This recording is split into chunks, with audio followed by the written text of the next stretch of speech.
What is up? Thank you for coming to my channel, Prison POV. So, right now I'm going to shout out one of my good friends and supporters of this channel, Crazy Larry. Shot me a letter, somehow he thought I forgot about him. Never that, Crazy Larry. Now he does write me some pictures that him and I both know they're not suitable for the art wall. Are they, Crazy Larry? A little bit more too intense, but hey, I appreciate them. I love getting that mail from you, those pictures, and I thank you for everything you do, Crazy Larry. Also like to shout out the homeboy Captain. He gave me the idea for this video. He's also a supporter of this channel and good friend of mine. So he suggests I do a video on sleep, or the lack thereof, in prison. I'm going to say this. The best advice I can give. Never ever wake anybody up. Never. And that can go for the streets as well. I remember one time I was at my homegirl Char's house. She's dating the homeboy Reckless. I'm over there in the living room, just showed up to do a little transaction. Reckless was laying on the couch. Sleep, half asleep, nodding off, watching TV, whatever. I didn't really pay him no mind. This fool comes in, Adam. Eric, what's up, homeboy? You know the Adam I'm talking about. It's Tony's brother. Yeah, that fool comes sliding in, slaps Reckless right on the foot as Reckless is laying on the couch. Like, hey, what's up, homeboy? Slaps him. Reckless jumps up, boom, bops him hard, mollywops him. Adam kind of like does one of these numbers, like right outside the door. Like, fuck, where'd he go? Didn't even see him no more that day. Later on, however, Reckless, myself, Adam were in jail together, all three of us. Adam was acting real skittish around Reckless, obviously. Like, nervous because, I mollywopped. Reckless had forgotten about it because he's like, hey, what's up, dude? Why is he acting like that? I said, you don't remember nailing him real hard that one day? He goes, no, I don't remember that. I said, he remembers. Hold up. He definitely remembers. So one time, busted. County jail, got busted for a burglary. I'm on the farm. They ended up taking me off the farm, putting me in pre-trial about a couple weeks after this because my bail was too high. It was kind of like a mistake. I was even out on the farm. I should not have been on the minimum. I'm kicking like Van Damme, and I am in the worst bed possible. Let me tell you this bed. Now, you walk into a barracks on the farm in county jail. You walk in this room. There's beds along the walls. Along all the walls, there's beds. Then, in this big barracks, they put a wall right down the middle of the barracks so that they could place beds on either side of it. Now these beds, these bunk beds are three. So there's three beds in the bunk bed. They're lined up against this partition, this wall. So the very bottom and the middle had that wall separate them. But however, the very top bunk, the partition doesn't go that high. So you're laying very close to another man, sleeping. Because you're on your bed, here's his bunk bed, there's that wall, but it only goes about this high. So you're laying down, he's like this far away. You're laying on your side, hopefully he's not laying facing you, because I'd be eye to eye. I hate that bed. They're too close. They needed to make that fucking partition, that wall, a little bit higher. They didn't. Anyway, I'm kicking Van Damme, kicking like Van Damme, not sleeping, laying in my bed. The dude next to me, who's so close I could fucking reach out and touch him, snoring his ass off. I've never heard anyone snore that hardcore up until that point, or even since then. The worst snoring ever. It's like a straight bear. I'm sitting here like, damn, like I wanted to wake him up. But you know, you can't. It's not an option. You can't wake people up. I was thinking, how can I wake him up without being obvious? Like, I was thinking about dipping my fingers into some water, doing that, sprinkling him, or I was just trying to come up with some kind of option, how I could wake his ass up. I wasn't sleeping, but I wanted peace. The snoring was off the hook. Then I saw it. Then I noticed right there on the partition, a fireball. Yes, a fireball. Now, when you're kicking heroin, your body craves, needs, and loves sugar really bad. That's why when someone comes in off the streets, and Malia's kicking heroin, first thing the homeboys will do is give him a candy bar. You need sugar when you're kicking. Sugar just tastes so good, especially fireballs. It's all sugar. The way it melts in your mouth is straight love. So I'm laying on my rack, and I'm laying kind of sitting up. This dude snored his ass off, and I see that fireball. It's not mine. I do take it, though, which would be considered stealing. But then again, it's in a common area. It's not like I took it out of a locker. I didn't take it off someone's bed. It was right here in this common area. What I did, though, I opened the fireball and took it out of the wrapper, put the fireball in my mouth, put the wrapper back on the partition, the wall right there. That way later, if the guy said, hey, where's my fireball? All I have is wrapper left. I can go, oh, that was your fireball? My bad, I thought it was mine. I'll get you another one. That didn't happen, never got brought up again. I took the fireball, I went outside and just paced. Walked a little mini yard until about the sun came up. Sun started to come up, getting ready to be breakfast. I went in, got back in my rack. Dude wasn't snoring anymore. This Wood from Taft, he got out of his bed. Stands up, he goes, hey, who was snoring like that last night? I go, right here. This dude was. This the guy. I gave him up real quick. Like, this dude right here was snoring his ass off. That dude goes, me? I go, dude, don't even try that. Do not even pretend to act like you don't know that. Dude, don't act like you don't know that you have a big old snoring problem. I'm sure you've heard it over the years. Someone had to say, dude, what was that last night? You've heard it before, dude. You snore your ass off. So yeah, it was this dude. Everyone started chiming in. I didn't think a lot of people had heard it. Because, I mean, I was the only one up because I was kicking heroin, but I guess a lot of people had heard it. People start chiming in like, yeah, dude, what the fuck, dude, that was too much. Kill game. Then they told him that he had to put a sick call slip in. They convinced him he needed surgery. They're like, dude, you need to get your voice box operated on. You have too many vocal cords. So he put in a sick call slip, like, operate on my throat, and put the sick call slip in. We go to breakfast. It's like 4:30. We come back after breakfast. I decided to lay down. The dude who was snoring, he didn't. Most people go to sleep after breakfast. The dude who was up snoring all night, he did not. He probably felt insecure, embarrassed, whatever. He like sat down and was reading a book. Most people after breakfast get back in bed. I got back in my bed, laying down, actually crashed out, got like an hour's sleep, which is cool because I've been kicking heroin for the last couple of days. I'm sleeping, laying in bed. This dude walks up. That's how they do. That's how they'll wake you up. They'll pat your bed. Something like this, and then I jump up. I'm like, the fuck? Some dude standing there. I'm like, what? He goes, they want you next door. I'm in Barracks 8. There's a fence between Barracks 8 and Barracks 7. If they want to talk, they'll go to the fence. They'll say, hey, go get so-and-so. Pardon me. I said, dude, don't ever wake me up. He said, they want you on the fence. I said, I don't care. Tell them I'm sleeping. Dude, don't ever wake me up. I was pissed off. I said, what, today your first day in jail or what? I was mad. I just got me some first sleep and kicking heroin. Went outside, met the fellas. That's when I ended up meeting Q-Tip for the first time. You'll hear more about Q-Tip.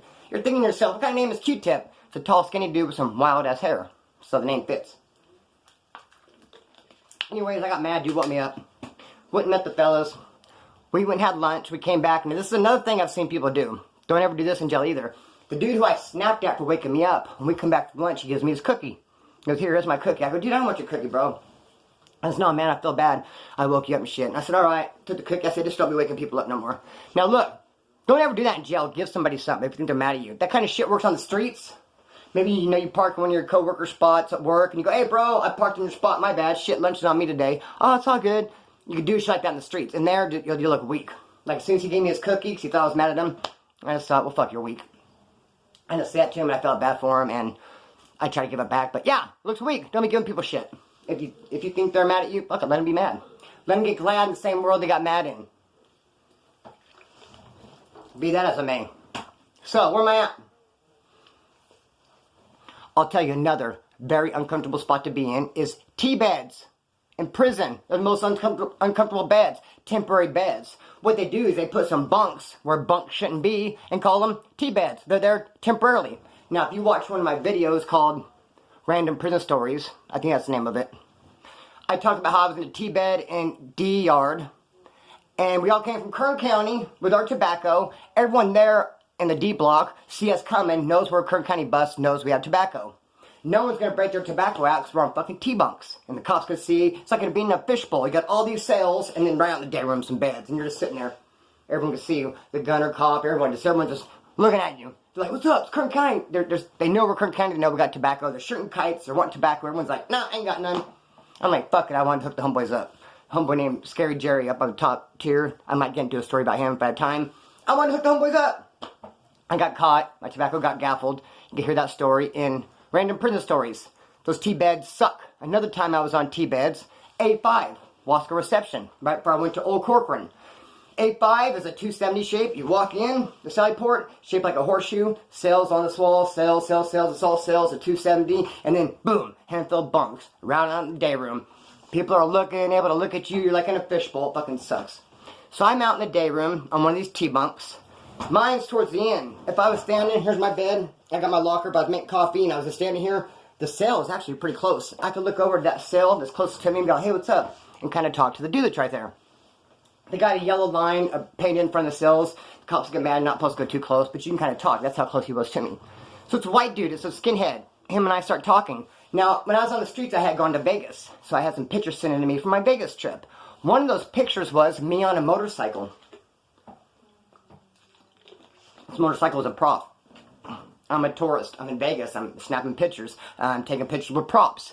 This motorcycle, it doesn't look like it's running. I didn't pretend that it was my motorcycle. Like, hey, look at this picture. This is me and my fucking Harley riding all over town. It's a prop. I never stated otherwise. You can kind of tell how it's sitting. And that dude look at my pictures. He starts clowning me when he sees that picture. Like, what's up with this, dude? the motorcycle picture. I was like, oh, I don't know. He's like, dude, why are you fronting? You should have saved all your money from that Vegas trip and just bought your motorcycle, and you have to front. I go, fronting? I go, fuck fronting. I go, fuck motorcycles. I don't even like motorcycles, dude. I just took a picture. I go, you know what, man? Eat shit. Pound it. Go ahead, pitch back, started to walk away. He goes, oh, like that? I go, how else can it be? You don't even know me and you're clowning me. Eat shit. So I went back over to my bed, put my pictures away. I thought, man, screw that fool. Then he starts politicking. I can tell he's on his door talking to his neighbors. He has all kinds of buddies down there that live by him. He's shooting kites. They're shooting lines back and forth. I don't got no one in those group of bunks by me that I could politic with that I could tell what happened. Like, hey, what the fuck? And this dude's tripping. But I did have a homeboy from Bakersfield who was a skinhead up on the top tier over here. So I stepped over here, sign language him. I said, hey, the skinhead down here is tripping. He goes, on you? I said, yeah. He goes, we'll get to the bottom of it. Anyway, I could tell he was really politicking, making a big deal out of it. It's like, shit, all I try to do is show you these my pictures, man. See how easy it is to get in a wreck or get inside some drama in prison? Real easy. So I'm sitting on my bunk, just kicking back. All of a sudden, a dude has the keys come walking up to me out of nowhere. It's like an hour later. He goes, hey, just to let you know, man, no hands policy. If you guys are going to get busy, you're going to have to knife up. Go in the bathroom and handle it. I was like, what? I was like, knife up? He goes, well, I heard you guys have some hard feelings. I go, well, they're not that hard. I go, a little misunderstanding. I mean, he was talking some shit. I told him to eat that same shit he was talking. I go, did he challenge me to do a knife fight? He goes, no. I go, well, neither did I challenge him. I would challenge him to quit talking shit about my picture. That's about it. But knife fight, straight fight to the death? Because he didn't like my picture? He goes, well, I'll get to the bottom of it. No, you're not going to get to the bottom of it. You're fucking trying to pump it up. Next thing you know, they would love it. Take a little disagreement. Next thing you know, me and homeboy are in the bathroom knife fighting. And they'd be able to watch. A lot of entertainment for them. Take bets and shit. Fuck all that. I'm not going to be your Saturday afternoon entertainment. So he went and talked to him. Word came back, and it came out as just nothing. Nothing. Dude say, hey, my bad that I didn't like your picture. Nothing. Okay. You try to pump it up, make a knife fight. Another trip. Trip on this. I'm in pretrial A5. This is right after when I was on the farm. The burglary, my bail was too high. I'm going to A5. A-Pod is mostly medical and girls. The girls are in 1 and 2, A1, A2, and medical is like A3, A4, and A5. But there was a whole bunch of solid fools in A5 because there wasn't that much medical. They're putting us in their overflow. But A3, A4, kind of medical. So I get up in the morning before breakfast. What I like to do, I used to like to take the chairs, put them close together like this, and if I to them do dips. So I'm out doing dips, just waiting for breakfast, and all of a sudden I hear someone slightly banging on the door. The door is downstairs, and there's like a door upstairs. But you don't talk on the door downstairs. Usually you go upstairs and sit in a corner, you can talk easier. So someone's banging on the downstairs door. So I go there and I'm like, what's up? And a kite comes over there. And it says, addressed to skinhead. And I throw it back under there. And dude goes, hey, try to talk to me. I go upstairs. We can't talk on this door. I go upstairs. Like, what's up? He says, are there any skinheads over there? I said, yeah, there's one. He says, well, give him this kite. Throws it back under. I throw it back. I say, no, he's not asleep. I go, wait till he gets up. He goes, well, go wake him up. I said, dude, I'm not waking him up. I don't wake anybody up. I go, it's not that important. It can't be that important. Homeboy's sleeping. He's looking at 20-something years. I'm not going to fucking wake him up for, you ask him for a shot of coffee or whatever the dumb shit is. He goes, all right, hold on then. He slides under a slip for the law library, filled out says law library, and a razor blade. What he was doing is challenging me to a straight slice him up razor blade fight at the law library. That's what you do in your pretrial. If you want to get at somebody, if you're in A5 and they're in A4, you obviously can't fight, but you could both go to law library at the same time and get them up there. This fool challenged me to slice him up at the law library because I wouldn't go wake trouble up. So he signs that, I slide it back. I already have my own slip. I'll put it in for the law library, don't trip, and I already have my own razor blade, except mine has a handle on it. I don't need your fucking shicey ass rusty razor blade. He goes, alright, see there. Okay. So then I went back to doing dips, and I was thinking to myself, 5 minutes ago, I was minding my own business, doing dips, like I think I was on number 8, and I'm going to do 9, I think I was going to go to 15, and breakfast is almost here, I got a cup of coffee, a good book, minding my own business. Now I'm set up to date for a fucking big old razor blade slice him up at the law library with some fucking dude. I have no idea who this dude is. Is he a big badass? Is he tough? Is he a killer? Obviously he's pretty crazy. Wanted to slice him up with me just because I want to wake somebody up. I'm like, damn. Then I thought, well, should I even tell Trouble about this? I didn't really want to tell Trouble, because I knew Trouble would squash it, and I felt like I was hiding behind him. Like, hey, Trouble, one of your buddies, he's mad I wouldn't wake you up. He wants to, fight me with razor blades. Go get that squash, brother. So I want him, hey, that's my buddy Splinter. Come back. Don't worry, Splinter, it's all good. No, I didn't want to do none of that. Like, I'll just go handle my business at the law library. Kind of weird, so it must be a J-Cat. But what happened was, he told Trouble himself. And the funny part about it was, trip on this. There's a dude named Scooter, some skinhead. He's not even from Bakersfield. I don't know where he's from. He's already in a bunch of trouble. he was running around talking about this dude named Steve. Steve's last name, initial starts with the A. Steve A. Scooter dude was talking a bunch of crap about him. They went to go jump him, beat him up on the farm, and then he's like, no, it's another Steve A. And they weren't really buying that. I can't remember if they jumped him and he rolled it up or both, whatever. But he ended up leaving the farm, going F-Pod. They ended up beating him up over there. So beating him up all over Kern County Jail. Finally, he lands next to us, A4. Shoots me the kite. That's that dude Scooter that was talking to that morning. I had no idea who the fuck it was. So that's why he wanted me to go tell Trouble, talk to the only skinhead, probably to complete his case, like, look at this type of shit been happening to me. Skinheads, they call each other comrades, they have each other's back. He's probably looking for someone to have his back. Trouble already knew the whole get down, knew dude was no good. He's like, screw that dude. So, anyways, Trouble came and got me, and he said, hey, you know who that was? That was that full Scooter. I was like, damn. He's like, no, he wants to get you. He said he's going to go to the law library, and you guys are going to slice him up. I said, yeah. Trouble still would trip on this. I told him I was going to have his back. He thinks both him and I are going to get you, but actually you and I are going to get him. I was like, all right, cool, I'm down to roll with it. Now, that's a trippy one to roll with, too. Not to put a lot of trust in Trouble. He's telling me, yeah, I'm just telling him and I are going to get you, Splinter. But really, you and I are going to, like, oh, okay, you have to step into that and really trust him, because how do I know that you're not just tricking me? You could be telling me anything. So I was like, all right. So next thing I know, Trouble and I are going to go to the law library to slice up this dude Scooter. But actually, Trouble told Scooter that they're both going to slice me up. Strange! And all I was doing some fucking dips, just minding my own business before breakfast. Wow, how'd this happen? But a couple days later, Scooter did end up rolling it up. Didn't have to go to the library after all. We went though, 'cause it was fun to get out of there. So, be that as it may, what else can I say? Real quick about the hands-only thing, kind of a trip, because at Soledad, there was this dude, this big-ass skinhead named Bull. I was kind of clowning him a little bit, because he just got there and he said he came from the shoe. I go, what shoe? Corcoran Tehachapi, Pelican Bay. He's like, no, county jail. I was in the hole in my county jail for 2 years fighting my case. I was like, dude, that's not the fucking shoe. The shoe is Corcoran Tehachapi, Pelican Bay. That bugs me when people come from the hole at their county jail and say, I came from the shoe. No, you didn't. You came from the hole at your county jail. So I kind of pulled his covers and clowned him a little bit. He's like, well, fuck, what's up then, Splinter? Fight. Called me on a fight. I kind of really want to check him over that. I was just giving him a hard time. But we just had a big riot with North Daniels. The whites could not fight. Like, there's no way we can't fight. I was like, dude, no hands policy. I go, we'll have to strap up, go in the cell, and fucking stab each other. I get down and do that. He goes, no, not really. I go, me neither. Have a good day. I had to split on him. But him and I didn't really get along after that. Anyways, what else we got to say? I'll cut the string and let it fly. Oh, let me say this. I am going to be doing a lot more videos. I'm really going to pump it up. I'm already planning one for tomorrow. Did I talk about these yet? I want you guys to get these stickers. I have a whole bunch of these Prison POV. Hardly none at all of the Splinter.